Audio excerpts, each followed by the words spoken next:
Hello everyone, welcome to another video. অনেক দিন পরে লং ভিডিও আপলোড দিচ্ছি, আর এই ভিডিওটা অনেক দিন আগে শ্যুট করা ছিল। এই ভিডিওর মধ্যে অনেক কিছু আছে। এটা বেসিক্যালি আমার একটা ফ্রাইডের ভিডিও, একটা সুন্দর ফ্রাইডের ভিডিও। আর অনেক দিন ধরে সময়ও হচ্ছিল না, যার কারণে এডিট করে আর আপলোড দিতে পারতেছিলাম না। নিজের আলসামেও একটু একটু আছে। ফ্রাইডেতে নর্মালি আমি খুব দেরি করেই উঠি, তো দেরি করে ওঠার পরে সকালে আর তেমন কিছু খাওয়া দাওয়া করিনি, মানে উঠতে উঠতে অলমোস্ট দুপুরই হয়ে গিয়েছিল। তো প্রথমে আমি একটু মাথায় প্যাক লাগাতে গিয়েছিলাম, যেহেতু অন্যান্য দিন আমার কলেজ থাকে আর হেয়ার কেয়ার করার তো প্রশ্নই ওঠে না। তো মোটামুটি আমি ফ্রাইডেতে চেষ্টা করি একটু হেয়ার কেয়ার, একটু স্কিন কেয়ার করতে, নিজেকে একটু প্যাম্পার করতে। তো সেটাই করতে গেছিলাম। আর মাথায় অ্যাজ ইউজুয়াল আমি প্যাক দিতে পারি না, আমার মাই দিয়ে দিচ্ছিল। আর এই সময় মায়ের সাথে আমি অনেক গল্প করি, পুরো সারা সপ্তাহ জমানো গল্প আর কি। আর এই যে প্যাক দেওয়ার পর আমাকে পুরো তেল তেলে লাগতেছে, যেটা আমাকে 40 মিনিট রাখতে হবে মাথায়। আর এই যে এরপর আমি খেয়াল করলাম যে আমার স্কিনের অবস্থা কিছুটা খারাপ। প্রতি সপ্তাহে আসলে স্কিন কেয়ার করা হয় না, আমার একটু আলসামি লাগে, আমি একটু আলসা ধরনের মানুষ আছি। বাট এই সপ্তাহে দেখলাম আসলে স্কিনের অবস্থা খারাপ, তো একটু স্কিন কেয়ার কেননা করাই যায়। আমি অ্যাকচুয়ালি স্ক্রাবিংই করতেছিলাম, স্কিন কেয়ারের নামে আমি খালি একটু স্ক্রাবিং করি আর ফেস প্যাক লাগাই। তো এই দিন ফেস প্যাকও আমি লাগাইছিলাম না, কারণ এই দিন আমার অলরেডি অনেক দেরি হয়ে যাচ্ছিল। আমার একটু বিকালে বের হওয়ারও প্ল্যান ছিল, এই জন্য শুধুমাত্র স্ক্রাবিং করে স্কিনটাকে কিছুটা হইলেও এনহ্যান্স করা আর কি।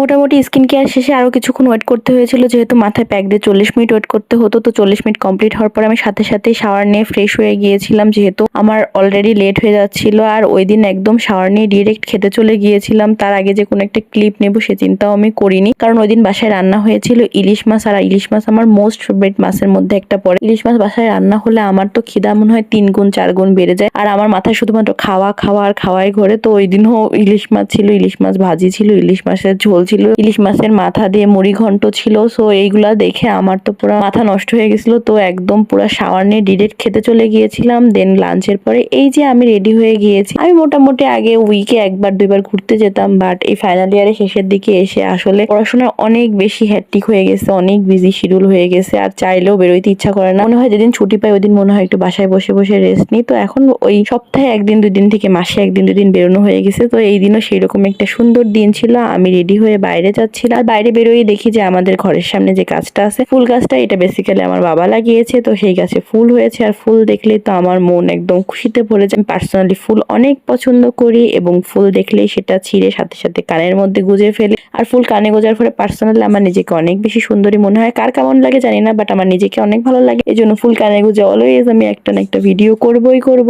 যাই হোক, তারপরে সোজা একটা রিক্সা নিয়ে নিয়েছিলাম, আমি যাচ্ছিলাম হাদিস পার্কে। আমার মেনলি প্ল্যান ছিল যে প্রথমে আমি একটু ছবি তুলবো, ঘোরাঘুরি করব, তারপরে খেতে যাব। আমার আসলে বেরোনো মানে একটু ছবি তুলতে হবে, ছবি না তুললে আমার ওই দিন ঘোরা বেরোনো ইনকমপ্লিট মনে হয়। আমি পার্সোনালি ছবি তুলতে অনেক বেশি পছন্দ করি। তো এই যে মোটামুটি অনেকগুলো ছবি টবি তোলার পর পার্কে ঘোরাঘুরি করার পর ফাইনালি আমার প্রচুর খিদা লাগে। আর অনেকদিন ধরে আমার মোমো খাওয়ার খুব ক্রেভিংস হচ্ছিল। আমি পার্সোনালি খুব মোমো লাভার। মোমো মনে হয় এমন একটা জিনিস যেটা সম্পর্কে আমি কোনোদিনও নেগেটিভ রিভিউ দিতেই পারি না, সেটা যেমনই হোক, আমার যে ফর্মেই দেয়া হোক না কেন, আমার সবসময় মোমো ভালো লাগে। বাট যেহেতু ওই দিন ফ্রাইডে ছিল, ফ্রাইডেতে এমনি বেশ রাশ থাকে, ওই দিনও মোমোর ওখানেও রাশ ছিল। তো আমার মোমো দিতে বেশ লেট করতেছিল। ওরা আমাকে বলেই দিয়েছিল আধা ঘন্টা থেকে 45 মিনিট বসে থাকতে হবে মোমো পাওয়ার জন্য। তো ওই সময় চিন্তা করলাম বসে না থেকে কি আর করবো, নিজের একটু ছবি ভিডিও এইগুলা নিতে থাকি। এইগুলা ছবি ভিডিও আমি অবশ্য আগেই পেজে আপলোড দিয়ে দিয়েছি। আমি বললাম না অনেক দেরি করে আর লেট করে আমি ভিডিওটা আপলোড করতেছি, এটা অনেক দিন আগে করে রাখা একটা ভিডিও আমার আর কি। তো তা মোমো দেওয়ার আগে প্রথমেই কোল্ড কফি দিয়ে গেছিল, দেন ফাইনালি অনেকক্ষণ ওয়েট করার পরে এই যে আমার মোমোটা সার্ভ করে দেয়। আর মোমো আমার কি পছন্দের দেখেই বুঝতে পারতেছেন, পুরো চুল টুল বেঁধে যাতে কোনো ডিস্টার্ব না হয় মোমো খেতে বসে গেছি। আর ও মাই গড, একটা বাইট নেওয়ার পরে মনে হচ্ছে যে পুরো হেভেনলি পিস, এরকম একটা অবস্থা। আমার আসলে অনেকদিন ধরে ক্রেভিংস হচ্ছিল, বাট সময় সুযোগ করে যাওয়াই হচ্ছিল না। ভিডিও শুরুতেই বলছিলাম না যে অনেক সুন্দর একটা ফ্রাইডে ছিল, এটা আসলে অনেক সুন্দর একটা ফ্রাইডে ছিল। আমি বাসায় যাওয়ার সময় টুকটাক শপিংও করেছিলাম, আর এর মধ্যেও খাবার দাবারের জিনিসই আছে আর কি। এই জন্যই আসলে আমার ওজন কমেও কমতে চায় না, মানে খাওয়া দাওয়ার প্রতি ভালোবাসা আমার কোনোদিন কমে না। খাওয়ার প্রতি ভালোবাসা না কমলে তার তো কোনোদিন ওজন কমতে পারে না। যতই সুন্দর দিন থাকুক না কেন, বা দিন শেষে তো বাড়ি যেতেই হবে, রাস্তায় তো আর থাকা যাবে না। তাই ফাইনালি আমি চলে যাচ্ছিলাম বাসায়।